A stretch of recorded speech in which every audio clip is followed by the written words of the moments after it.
रात की घनी अंधेरी में जब हवा में एक अजीब सी सनसनी फैली थी, राजन दौड़ा हुआ घर लौटा। वो दरवाजा जोर से बंद करता है। उसके चेहरे पर पसीना था, आंखें डरी हुई और हाथ कांप रहे थे। क्या वो किसी मुसीबत में फंस गया था? अब ये क्या नया कांड करके आए हैं तू? फिर से पुलिस पीछे पड़ गई है क्या? हर हफ्ते यही नौटंकी। कब सुधरेगा नालायक? जिनकी बीवी जिंदा नहीं होती ना, वो रात को सोया करते हैं। आप भी चुपचाप सो जाइए और बाकी काम हम पर छोड़ दीजिए। पिताजी का चेहरा एक पल को नरम पड़ता है। उनकी आंखों में आंसू चमकते हैं। वो अपनी स्वर्गवासी पत्नी, राजन की मां और अपने बनाए साम्राज्य के बारे में सोचते हैं, जो अब बेटे की हरकतों से कलंकित है। हरामी, अपनी मां के बारे में तो अच्छा बोल। वो स्वर्ग से देख रही होगी और तेरी हरकतों पर रो रही होगी। राजन बेपरवाह गुस्से में अपने कमरे की ओर चला जाता है। पिताजी अकेले रह जाते हैं, कुर्सी पर ढहते हुए रोज की तरह अपनी किस्मत को कोसते हैं। राजन अब थोड़ा शांत, लेकिन अभी भी बेचैन, अपने दोस्त पंकज को फोन करता है। मैंने तुझे पहले ही कहा था, चुपचाप घर चलते हैं। अब हो गया ना कांड। मतलब तेरा कहना है सारी गलती मेरी है? जैसे तूने बहती गंगा में हाथ नहीं धोए। वो लाश कहाँ छुपाई? वो तूने ही तो सुझाया था ना।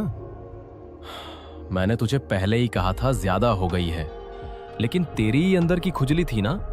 अगर ये राज बाहर आया तो बड़ा कांड हो जाएगा।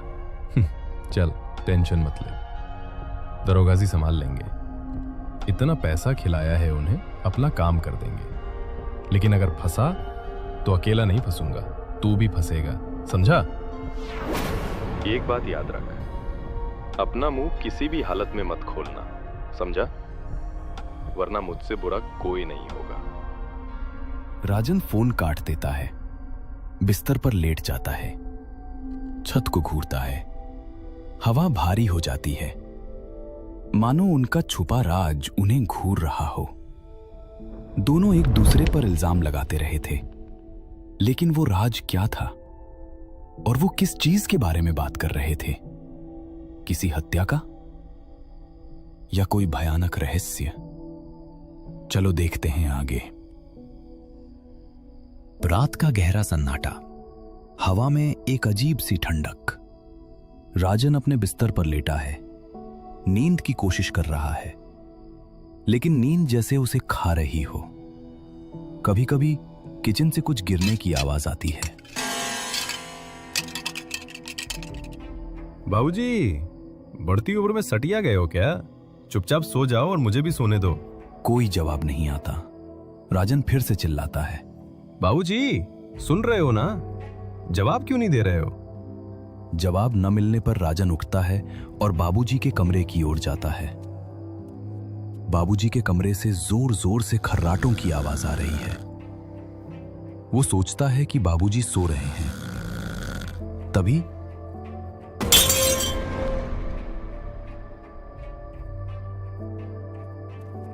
वो किचन में जाता है और देखता है कि खिड़की का कांच टूटा हुआ है और एक लोटा नीचे गिरा पड़ा है। ये क्या? शायद कोई बिल्ली वगैरह होगी। वो बिना ज्यादा सोचे अपने कमरे में वापस चला जाता है और सोने की कोशिश करता है। पंकज का कमरा अंधेरे में डूबा हुआ है।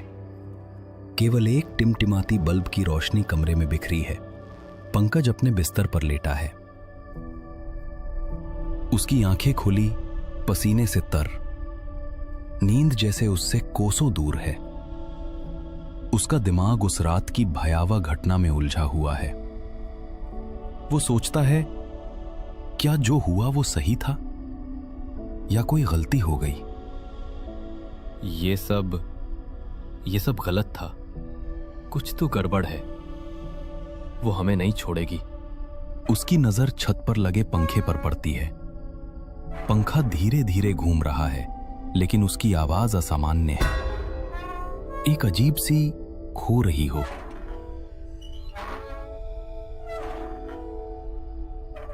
पंकज की सांसें तेज हो जाती हैं। वो पंखे को घूरता रहता है। उसका दिल जोर जोर से धड़क रहा है। कमरे में हवा ठंडी हो जाती है। एक हल्की फुसफुसाहट सुनाई देती है।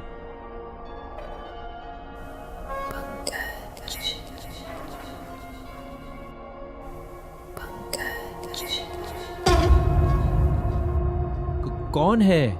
मैंने कुछ नहीं किया, मुझसे गलती हो गई थी।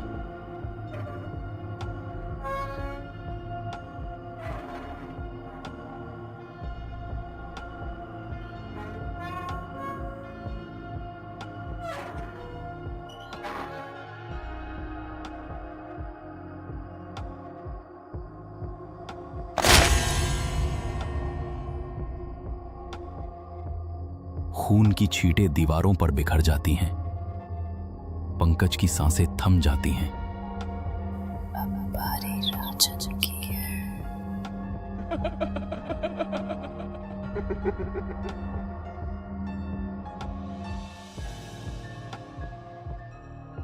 सुबह का उजाला, लेकिन घर में तनाव का माहौल।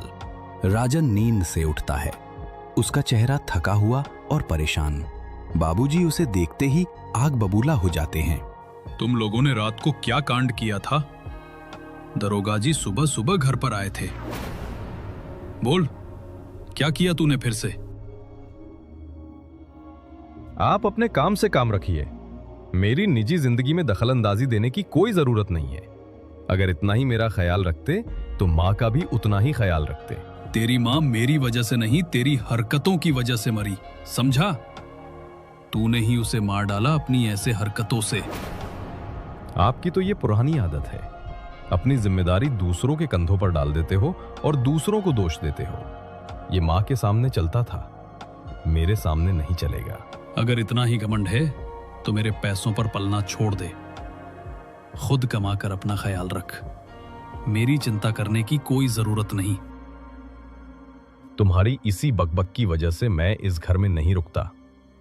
छोड़ो, मैं जा रहा हूं। राजन गुस्से में अपना फोन उठाता है और घर से बाहर निकल जाता है। राजन सड़क पर खड़ा होकर पंकज को फोन लगाता है। पहली कॉल, कोई जवाब नहीं।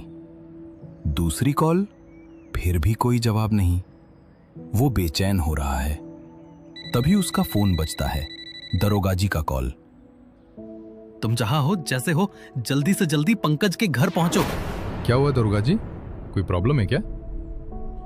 मैंने कहा ना, जल्दी से जल्दी पंकज के घर पहुंचो। ज्यादा बकवास मत करो। फोन कट जाता है। राजन का चेहरा डर और अनिश्चितता से भर जाता है। वो तेजी से पंकज के घर की ओर जाता है। राजन का दिल जोर जोर से धड़क रहा था। दरोगा जी की आवाज में कुछ ऐसा था जो सामान्य नहीं था। धूप तेज है, लेकिन पंकज के घर के बाहर का माहौल ठंडा और भारी है। राजन अपनी गाड़ी से उतरता है। उसका दिल जोर जोर से धड़क रहा है। उसे लगा था कि दरोगा जी ने सारा मामला संभाल लिया होगा, लेकिन अब कुछ गड़बड़ लग रहा है। राजन घर के अंदर दाखिल होता है। ये क्या हो गया मेरे दोस्त पंकज के साथ दरोगा जी? मैं खुद देखकर हैरान हूं। ये नहीं आत्महत्या जैसी लगती है, नहीं खून, लेकिन हमें इसे हादसा बताना पड़ेगा, क्योंकि पंखा अचानक उसके सिर पे गिरकर उसकी मौत हुई है। ये कैसे हो सकता है? कल रात तो हमारी बात हुई थी। खैर, ये तो पोस्टमार्टम से पता चलेगा।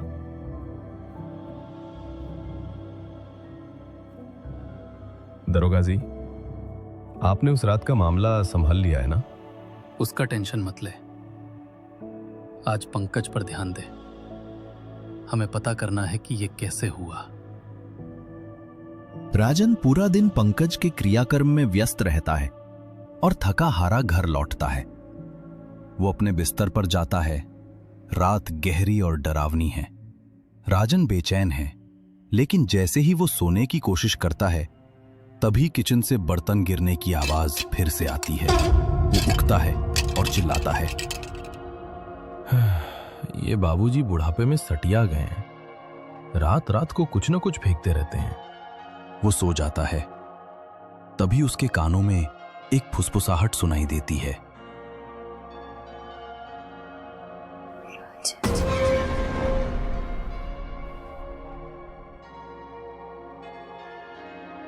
राजन घबराकर उठ बैठता है।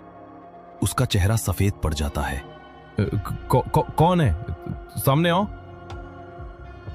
रागिनी।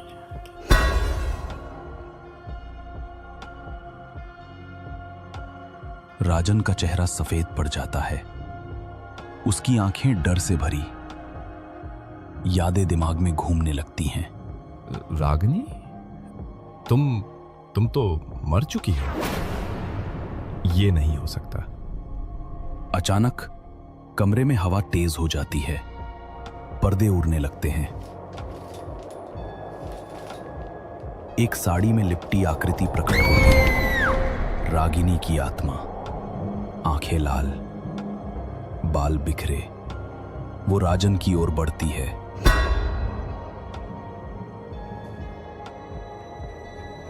याद आया कुछ?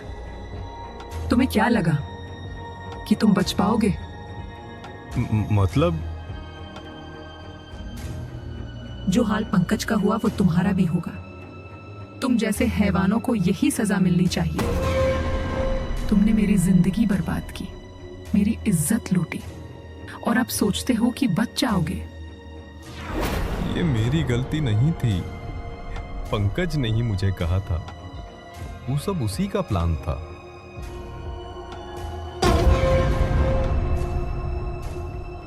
मेरी क्या गलती थी? बोलो, मैंने क्या किया था जो तुम दोनों ने मुझे मार डाला? माफ कर दो।